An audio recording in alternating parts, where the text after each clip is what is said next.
une anthologie des lectures des paroles de Dieu Tout-Puissant.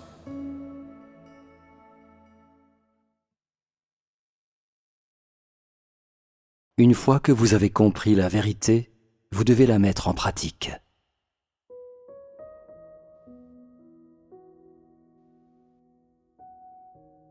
L'œuvre et la parole de Dieu visent à produire un changement dans votre tempérament. Son objectif n'est pas seulement de vous amener à comprendre et à reconnaître son œuvre et sa parole. Cela ne suffit pas. Puisque vous avez l'habileté de percevoir, vous ne devriez pas avoir de difficulté à comprendre la parole de Dieu, car la plus grande partie de la parole de Dieu est écrite en un langage humain et il s'exprime très clairement. Par exemple, vous êtes parfaitement capable d'apprendre ce que Dieu veut que vous compreniez et mettiez en pratique. Il s'agit de quelque chose qu'une personne normale, qui a la faculté de comprendre, devrait pouvoir faire. En particulier, les paroles que Dieu dit à l'étape actuelle sont singulièrement claires et transparentes, et Dieu indique de nombreuses choses qui ont échappé aux gens, ainsi que toutes sortes d'états humains. Ces paroles englobent tout, aussi clairement que la lumière d'une pleine lune. Aujourd'hui donc, les gens comprennent de nombreux sujets, mais il leur manque encore quelque chose, mettre sa parole en pratique. Les gens doivent faire l'expérience de tous les aspects de la vérité en détail et l'explorer et la scruter en étant plus attentifs aux détails au lieu d'attendre simplement de recevoir tout ce qui leur est accessible. Sinon, ils ne deviennent guère de plus que des parasites. Ils connaissent la parole de Dieu, mais ne la mettent pas en pratique. Ce genre de personnes n'aiment pas la vérité, et elle sera finalement éliminée. Être comme un Pierre des années 90 signifie que vous devez tous pratiquer la parole de Dieu, avoir une vraie entrée dans vos expériences, acquérir un éclairage encore plus important et encore plus grand dans votre coopération avec Dieu, ce qui apportera encore une aide supplémentaire à votre propre vie. Si vous avez lu abondamment la parole de Dieu, mais ne comprenez que le sens du texte et n'avez pas une connaissance directe de la parole de Dieu par vos expériences pratiques, alors vous ne connaîtrez pas la parole de Dieu. En ce qui te concerne, la parole de Dieu n'est pas la vie, mais seulement des lettres sans vie. Et si tu t'en tiens seulement aux lettres sans vie, alors tu ne peux pas saisir l'essence de la parole de Dieu ni comprendre sa volonté. Le sens spirituel de la parole de Dieu s'ouvrira à toi seulement lorsque tu feras l'expérience de sa parole dans tes expériences réelles. Et ce n'est que par l'expérience que tu peux saisir le sens spirituel de beaucoup de vérités et percer les mystères de la parole de Dieu. Si tu ne la mets pas en pratique, alors peu importe que sa parole soit très claire. La seule chose que tu as comprise, ce sont des lettres et des doctrines vides qui sont devenues pour toi des règlements religieux. N'est-ce pas ce que les pharisiens ont fait ? Si vous pratiquez la parole de Dieu et en faites l'expérience, elle devient pratique pour vous. Si vous ne cherchez pas à la pratiquer, alors la parole de Dieu pour vous n'est rien de plus que la légende du troisième ciel. En fait, le processus de croire en Dieu et le processus de votre expérience de sa parole est d'être gagné par lui, ou, pour le dire plus clairement, croire en Dieu, c'est avoir la connaissance et la compréhension de sa parole et faire l'expérience de sa parole et en vivre. Telle est la réalité de votre croyance en Dieu. Si vous croyez en Dieu et espérez en la vie éternelle, sans chercher à pratiquer la parole de Dieu comme quelque chose qui est à l'intérieur de vous, alors vous êtes insensé. Ce serait comme aller à un banquet et se contenter de regarder la nourriture et d'apprendre par cœur le nom des plats délicieux sans vraiment en goûter aucun. Une telle personne ne serait-elle pas insensée ? La vérité que l'homme doit posséder se trouve dans la parole de Dieu, et c'est une vérité des plus bénéfiques et des plus utiles à l'humanité. Elle est le tonifiant et le soutien dont votre corps a besoin, quelque chose qui aide l'homme à restaurer son humanité normale. C'est une vérité dont l'homme devrait s'équiper. Plus vous pratiquez la parole de Dieu, plus votre vie s'épanouira rapidement, et plus la vérité deviendra claire. Alors que vous grandissez en stature, vous verrez plus clairement les choses du monde spirituel, et vous serez plus puissant pour triompher de Satan. Une grande partie de la vérité que vous ne comprenez pas deviendra claire quand vous pratiquerez la parole de Dieu. La plupart des gens se contentent de simplement comprendre le texte de la parole de Dieu et cherchent à s'équiper de doctrines plutôt que d'approfondir leur expérience dans la pratique. Mais n'est-ce pas la manière des pharisiens ? Alors, comment l'expression « la parole de Dieu est la vie » peut-elle être vraie pour eux ? La vie d'un homme ne peut pas grandir par la simple lecture de la parole de Dieu, mais seulement quand la parole de Dieu est mise en pratique. Si c'est ta conviction qu'il suffit de comprendre la parole de Dieu pour avoir la vie et la stature, alors ta compréhension est fausse. La vraie compréhension de la parole de Dieu advient lorsque tu pratiques la vérité, et tu dois comprendre que ce n'est qu'en la pratiquant que la vérité peut être comprise. Aujourd'hui, après avoir lu la parole de Dieu, tu peux simplement dire que tu connais la parole de Dieu, mais tu ne peux pas dire que tu la comprends.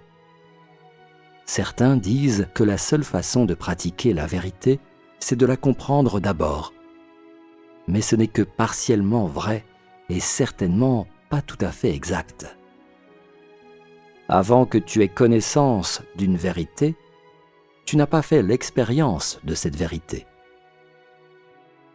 Sentir que tu comprends quelque chose que tu entends dans un sermon n'est pas la vraie compréhension.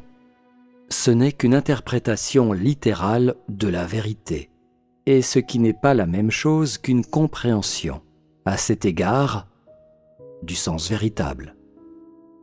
Que tu aies une connaissance superficielle de la vérité ne signifie pas que tu la comprennes ou la reconnaisses réellement. Le vrai sens de la vérité vient d'en avoir fait l'expérience. Par conséquent, c'est seulement lorsque tu fais l'expérience de la vérité que tu peux la comprendre, et ce n'est qu'alors que tu peux en saisir les parties cachées. La seule façon de saisir les connotations de la vérité et d'en comprendre l'essence, c'est d'en faire l'expérience en profondeur. Donc, tu peux aller partout avec la vérité, mais s'il n'y a pas de vérité en toi, alors ne pense même pas à essayer de convaincre les membres de ta famille, encore moins les gens religieux. Sans la vérité, tu es comme un flocon de neige qui voltige. Mais avec la vérité, tu peux être heureux et libre, et personne ne peut t'attaquer. Peu importe qu'une théorie soit très forte, elle ne peut pas vaincre la vérité.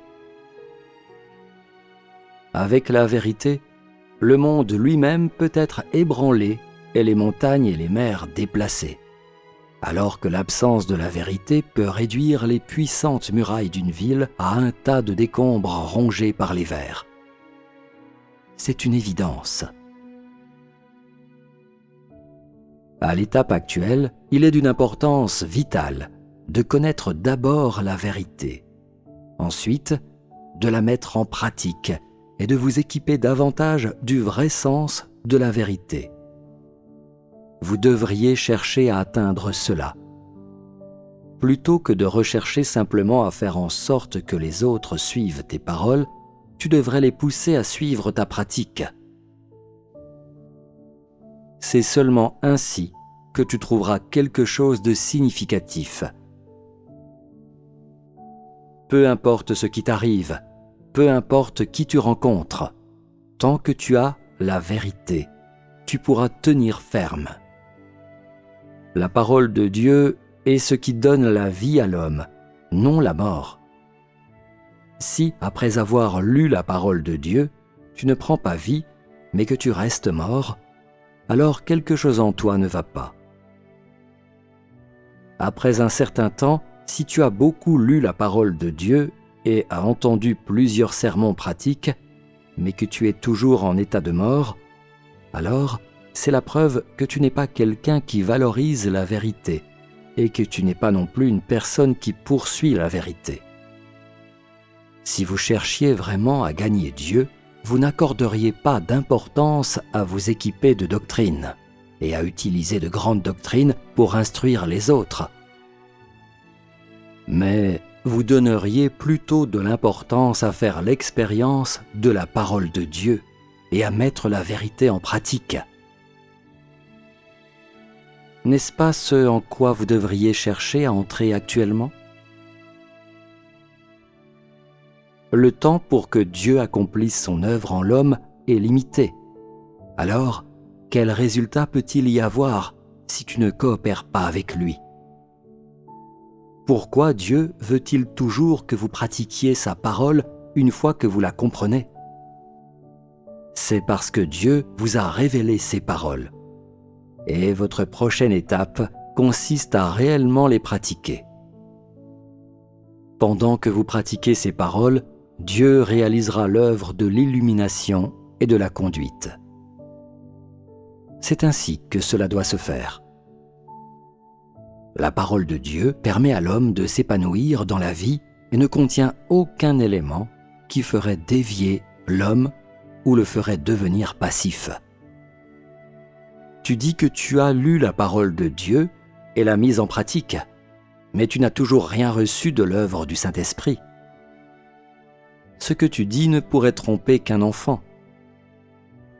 D'autres personnes pourraient ne pas savoir si tes intentions sont bonnes. Mais penses-tu possible que Dieu ne le sache pas ? Comment se fait-il que d'autres pratiquent la parole de Dieu et reçoivent l'éclairage du Saint-Esprit, alors que tu pratiques sa parole et ne reçois pas l'éclairage du Saint-Esprit ? Dieu est-il émotionnel ? Si tes intentions sont vraiment bonnes et que tu coopères, alors l'Esprit de Dieu sera avec toi. Comment se fait-il que certaines personnes veuillent toujours occuper le devant de la scène alors que Dieu ne les laisse pas se lever et diriger l'Église ? Comment se fait-il que certaines personnes remplissent simplement leurs fonctions et, sans s'en rendre compte, gagnent l'approbation de Dieu ? Comment cela est-il possible ? Dieu examine le plus profond du cœur de l'homme, et les gens qui poursuivent la vérité doivent le faire avec de bonnes intentions.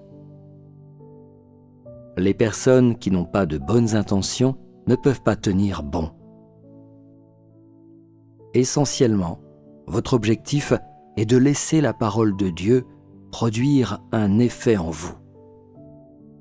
En d'autres termes, c'est d'avoir une vraie compréhension de la parole de Dieu par la pratique que vous en faites. Votre capacité à percevoir la parole de Dieu est peut-être faible, mais quand vous pratiquez la parole de Dieu, il peut remédier à ce défaut. Donc, non seulement vous devez connaître beaucoup de vérités, mais vous devez aussi les pratiquer. C'est le point le plus important qui ne peut pas être ignoré. Jésus a aussi beaucoup souffert au cours de ses 33 ans et demi, parce qu'il a pratiqué la vérité. Pourquoi est-il toujours dit dans les Écrits qu'il a été persécuté ? C'est pour montrer combien il a souffert. Il a autant souffert parce qu'il a pratiqué la vérité et fait la volonté de Dieu. Il n'aurait pas souffert s'il avait connu la vérité sans la pratiquer. Si Jésus avait suivi les enseignements des Juifs et suivi les pharisiens, alors il n'aurait pas souffert. Tu peux apprendre de la pratique de Jésus que l'efficacité de l'œuvre de Dieu en l'homme vient de la coopération de l'homme. Et c'est quelque chose que vous devez reconnaître. Jésus aurait-il souffert autant sur la croix s'il n'avait pas pratiqué la vérité? Aurait-il pu faire une telle prière pleine de chagrin s'il n'avait pas agi en accord avec la volonté de Dieu? Ainsi, vous devriez souffrir au nom de la pratique de la vérité. C'est le genre de souffrance qu'une personne devrait endurer.